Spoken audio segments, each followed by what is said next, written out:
The rain hammered the rooftop of St. Horizon Medical Center like frantic fingers begging to be let in. Julia Carter's shoes were soaked by the time she reached the hospital's glass entrance.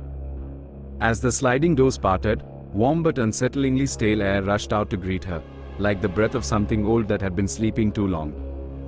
It was her first night shift. The lobby lights flickered once, just as she stepped inside. She paused. The hospital was too quiet. Not the normal midnight quiet. This was the suffocating silence of a building that remembered screams. Her footsteps echoed through the empty lobby until she spotted a woman sitting at the reception desk, shoulders stiff, eyes sunken, fingers tapping nervously on the counter. Amanda Ruiz, senior nurse. She looked like she hadn't slept in days. "You are Julia," Amanda said. "Yes. First shift." Amanda inhaled sharply, as if bracing herself. "All right. Before anything else, listen carefully." Julia raised a brow. "Stay away from the West Wing," Amanda said. "Especially room 313. Julia almost laughed. "Is this some initiation prank?" Amanda leaned forward, eyes dark and haunted. "Do I look like I'm joking?" A cold pressure wrapped around Julia's chest. Amanda continued, voice low. "If you hear anything from that room, knocking, crying, voices, walk away. Do not answer. Do not try to open the door. And whatever happens, do not touch the handle." Julia swallowed. "What's in there?" Amanda hesitated. Something that shouldn't exist. Before Julia could protest, an intercom beeped, pulling Amanda away. "Your shift starts now. West Wing, of course." Julia exhaled sharply and walked toward the long corridor leading to her assignment. The West Wing. The hall lights flickered as Julia entered. The temperature dropped instantly. Her breath frosted slightly as she exhaled. "Great," she muttered. "Haunted fridge." As she walked deeper, she saw it. Room 313. The door was different from the others, old, wooden, and darker, like it had been burnt at some point. The number 313 wasn't printed, it looked carved. Scratched. As if someone tried to remove it again and again. A small chill crawled down her spine as she passed it. For the next hour, nothing unusual happened. Julia checked empty patient rooms, updated charts, restocked medical trays. Until 2:13 a.m. she was writing notes when she heard it. Talk, talk, talk. Knocking. Slow. Weak. Human. Julia's pen froze. Talk, talk, talk. The sound came from room 313. She stood, heart pounding. "Probably pipes," she whispered. But then, "Please, help me." A whisper. A man's voice. Julia's stomach dropped. She stepped closer to the door. "Who's inside?" she whispered. No response. Just breathing. Slow. Cold. Heavy. She reached for the door handle out of instinct. Ice cold. Like touching metal in a freezer. Julia yanked her hand back. The lights flickered overhead. The breathing stopped. Silence. Then the voice returned, closer, desperate. "Let me out." And then, almost gently, "Julia."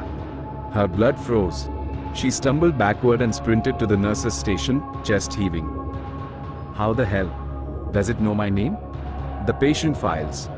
Julia pulled out old record books from storage, dust flying everywhere. Room 313 didn't exist in recent records. No bed assignments. No cleaning logs. No maintenance reports.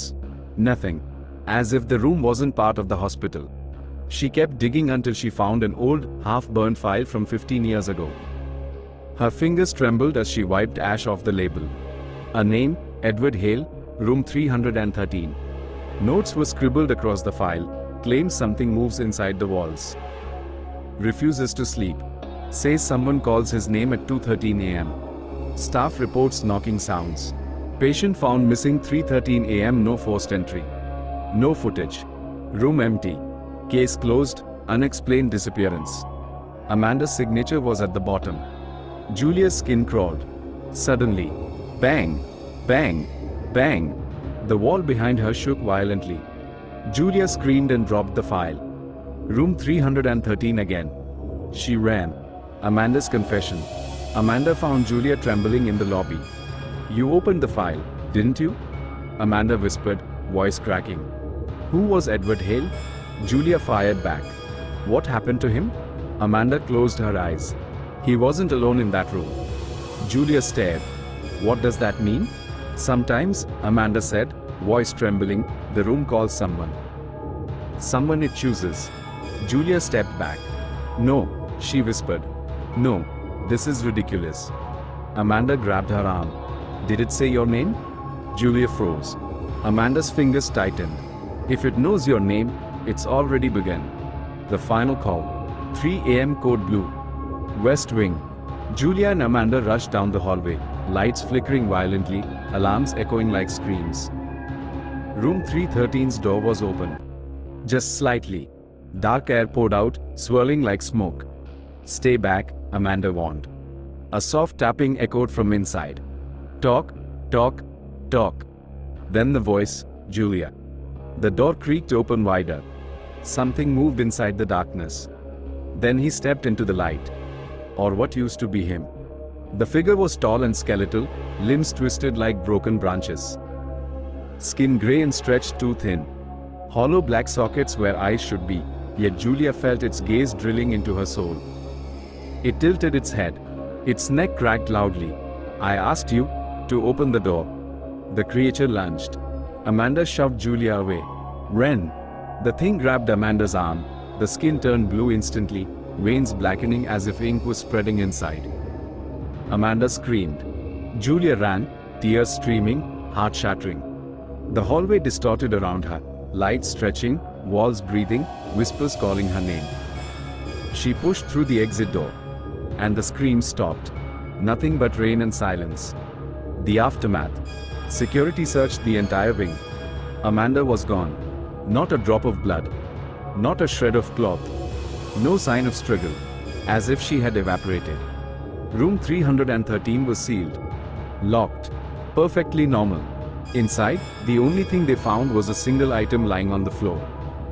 A patient bracelet. Old. Yellowed. Cracked. Name, Julia Carter. Admission date, tomorrow. Julia fainted on the spot. When she woke, she was in a hospital bed. Not in the West Wing. Room 313. The door was closed from the outside. Then from behind the wall. Talk, talk, talk. And a whisper, let me out. Julia.